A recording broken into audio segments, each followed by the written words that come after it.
Hello, everyone. Welcome to the third coffee episode of the Coffee with Cosmos DB series. Before I introduce our guest for today, if you're joining this live session for the first time, Coffee with Cosmos DB series is intended to spread the knowledge on Cosmos DB by the experts to the community. So please make sure to subscribe this channel and share with the community members who are looking to learn about Cosmos DB. The format of this session is very simple, and it's going to be with a lot of questions, and we will keep it short for 15 to 20 minutes. If you're interested to present or have any feedback, please reach out to me on Twitter handle. If you have missed the last two episodes, please go ahead and watch the recorded video under the previous live sessions. With that, let me introduce our guest for today. Let me add him to the stage. Hey, Anupam. Yeah, so today we have Anupam with me to talk about one of the interesting topic. Anupam, why don't you go ahead and introduce yourself? Hi everyone. I work in the Cosmos DB PM org. Primarily, I look at benchmarking Cosmos DB and other databases, and also doing POC for new and interesting use cases.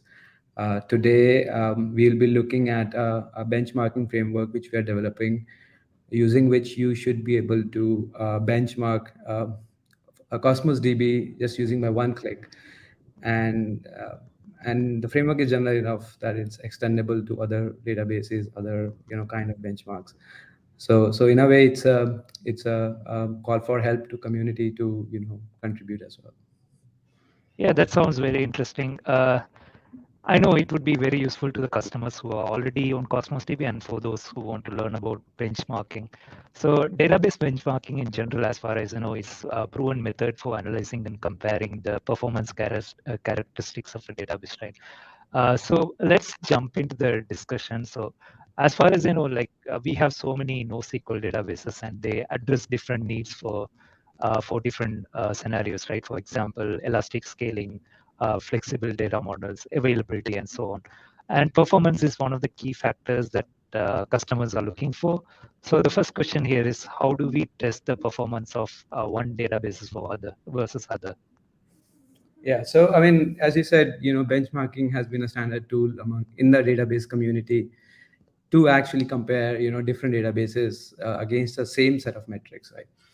So in that regard, we had TPCC from 1992 onwards to actually do benchmarking for OLTP kind of workloads, transactional workloads, and in later on in 2000s, when we had all the family of key value stores and NoSQL databases spawning up. Around that time, Yahoo came up with a new benchmark called YCSB. It's called Yahoo Cloud Services Benchmark, and they launched it in 2010. And since then, it has become like a standard benchmarking tool to actually benchmark a variety of databases, NoSQL databases, key value stores. And I mean, I think it's fairly popular. Anybody can just Google and find out. And so that's so I mean, for benchmarking NoSQL databases, we use YCSB, and we primarily compare on throughput. That what is Okay. the throughput you can get, right? So Got it. that's. Okay, maybe another question here. So we all know about benchmarking means, and I think you already explained, but can you elaborate more in detail about benchmarking with context to databases and how important is that for building, applications in the large scale? Yes, so I mean, typically, suppose you have you as a developer, you have launched your web app, and you are expecting to see high traffic, like millions of requests per second. Now your infrastructure needs to scale to that, right? So you're worried about this, whether your database is going to handle so many requests.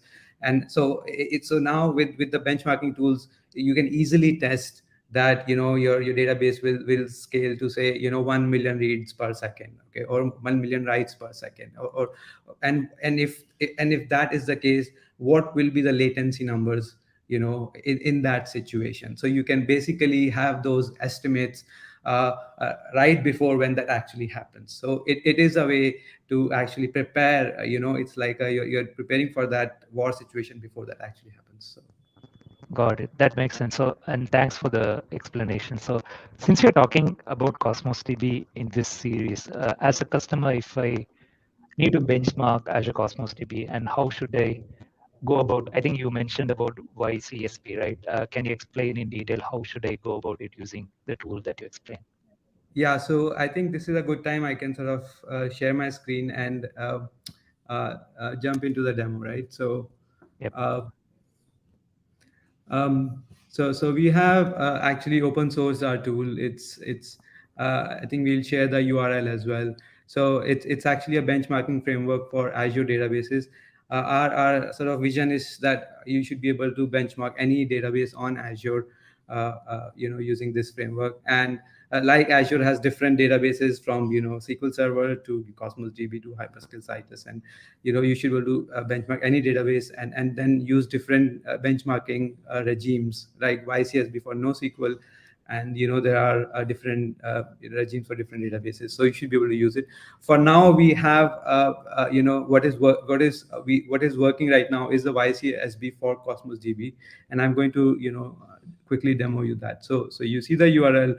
It's it So basically, whenever you have to do benchmarking, you have to do a bunch of steps. Like you have to spawn your database, you have to like spawn a VM, and then run your download your YCSB, and then run it against this, and then experiment with some how many parallel threads you want to run when you're actually hitting the Cosmos DB. So all of these things you have to manually do and figure out, which we have sort of taken care of by this tool. So we go to getting started, and as you can see, there are actually different recipes which we have created for you, which I'll come to in a bit. So in just to do a small demo, what you need to do is create a SQL a Cosmos DB SQL API container, which I have here. So and you go here,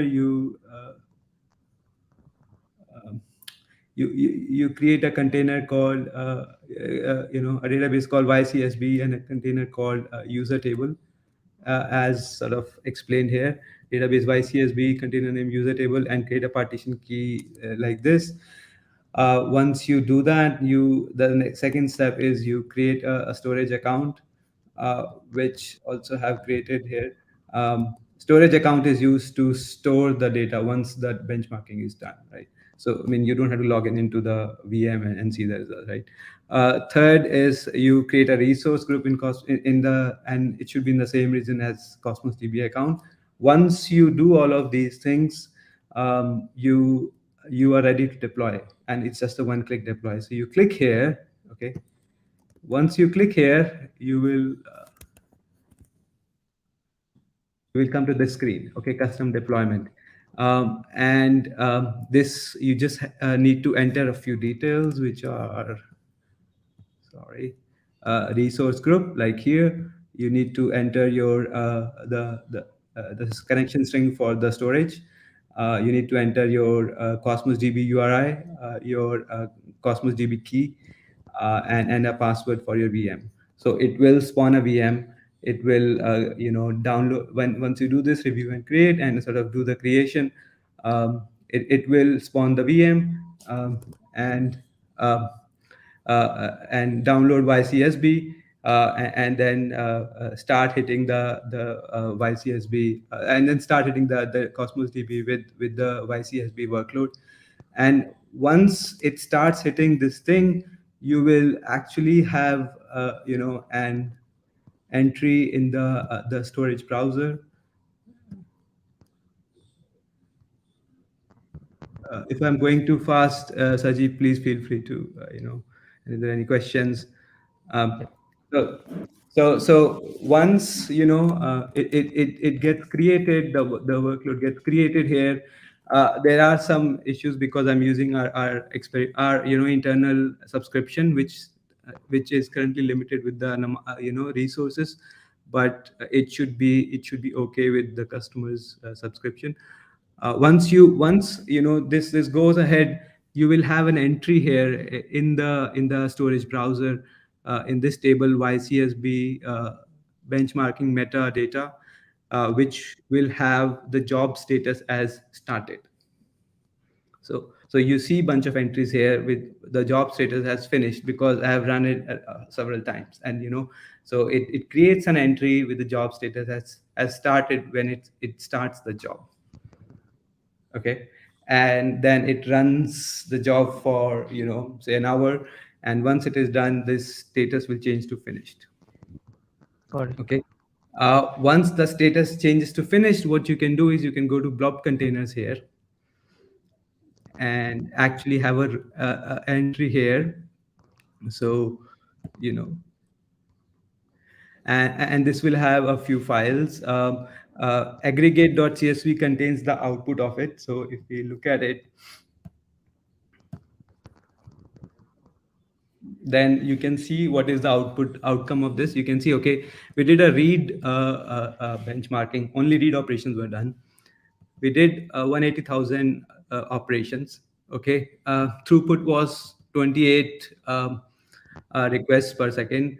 It's just a demo. I mean, just a toy demo. Then this is the latency, minimum latency in microseconds, maximum latency in micro. So this is roughly around 138 milliseconds.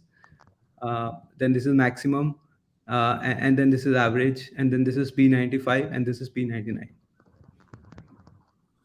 Okay. So are these parameters configurable, or is it like, you know? You mean the output parameters? Yep. These are not right now. I mean, this is. I mean, so it's basically what the YCSB tool actually gives you. Okay, and we just make it visible here.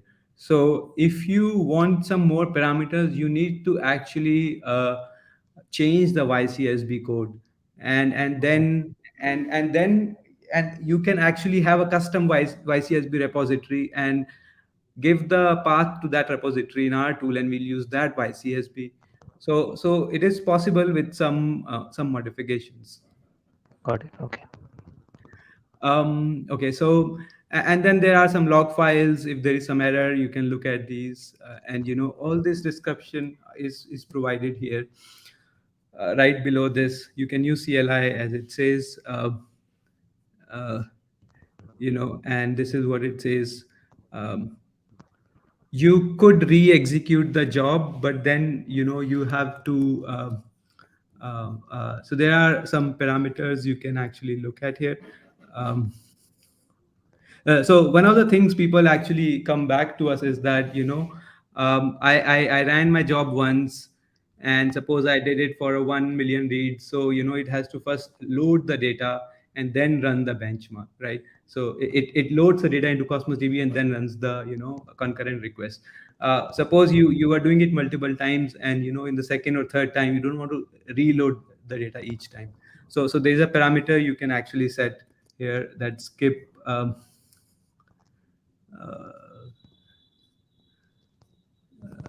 Yeah, so there is Load a parameter. phase. I could say that skip load phase.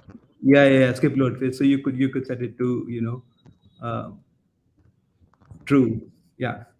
So in that case, you will skip it. So that is there, and then so using this, I mean, in one click you can actually uh, get the values, the benchmarking values against Cosmos DB. There are some other parameters you can look at, but and there are some other recipes we can come back to as well. Got it. And you mentioned this is applicable to all the underlying APIs as well, right? Currently, it is SQL. We are currently. I think the Mongo is in process, so it should be out maybe in a week or two. Then yeah, I think Cassandra and other would be after that. Got it. Okay.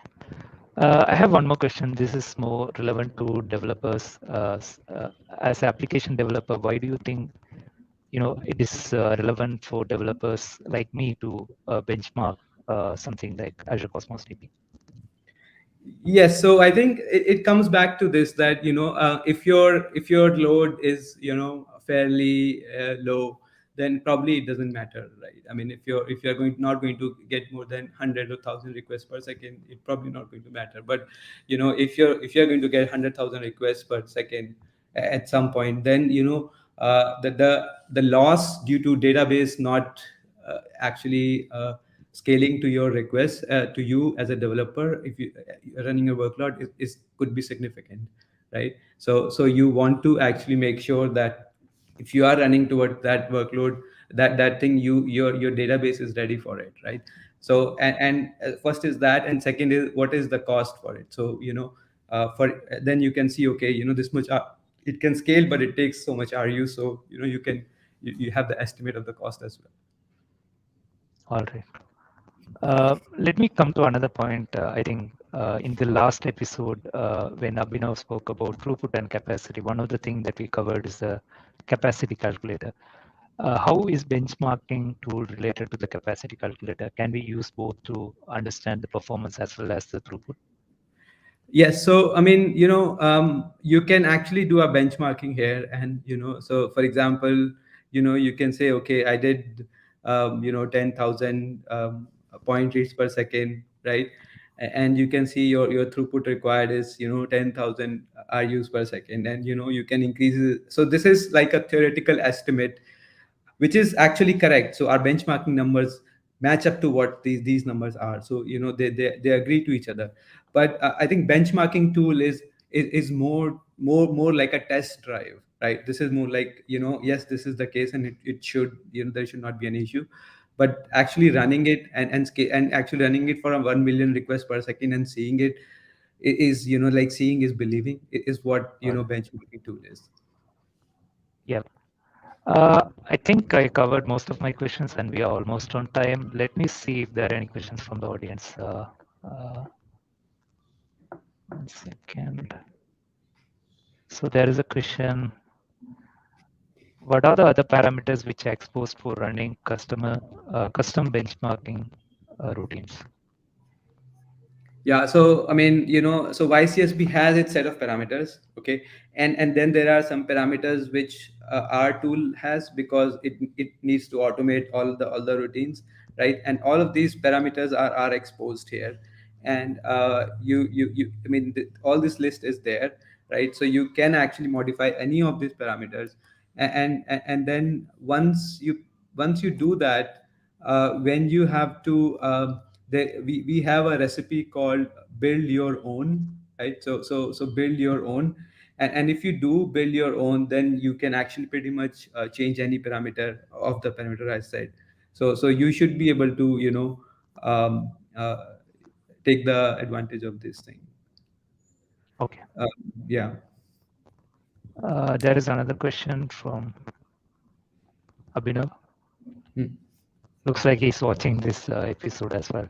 So what if I want to benchmark for a different read-write capacity apart Yes. from the one you explained? Yeah. Yeah. So as I said, first is that you can build your own, and actually, but I mean, we do have ready-made recipes. So there are recipes for actually testing it for different read concurrent read capacities, like 10,000 to up to 1 million. Similarly, we have the write and the update recipes as well, again up to 1 million requests per second. um, if you want something which is custom, uh, so I mean, YCSB does allow you to have like the ratio you can change. Okay, I want of all the requests, 30% to be read and 70% to be write, and so on and so forth. So using build your own, you should be able to modify and have a custom proportion. Got it. I think we answered almost all questions. I don't see any other questions in the chat. But do you want to convey anything to the audience about this tool or anything that you want to say as a final thing? Uh, so I mean, as I said in the beginning, that our goal with this tool is to open up to the developer community, so that it can be extended to different databases. It can be extended to different kind of benchmarking, like YCSB is for NoSQL. Then we have HammerDB for relational like databases. So you can use it for hypersecret or cockroach DB and all that, all the new SQL family of databases. Then we also have those TPCC for relational databases. So the goal is to have one tool to be able to do any kind of benchmarking, and and we would be happy to welcome any PRs for that. Got it. And I see this repo is already public, so yeah, um, looking forward to seeing more developers contributing to this tool. Yeah, thanks a lot for all the questions and to the audience, and thanks Anupam for your time. With this, we have come to the end of the episode. Before I close, make sure you subscribe the channel, and please do provide feedback if you want to hear about a particular topic or want to present in this forum. We will meet again in a couple of weeks. This time I'm going to announce the topic for next episode. So it's about RBAC in Cosmos DB Mongo API by Rico, which is scheduled on March 8th. Make sure to join the session, and thanks Anupam, and thanks everyone for joining this session. Thank you.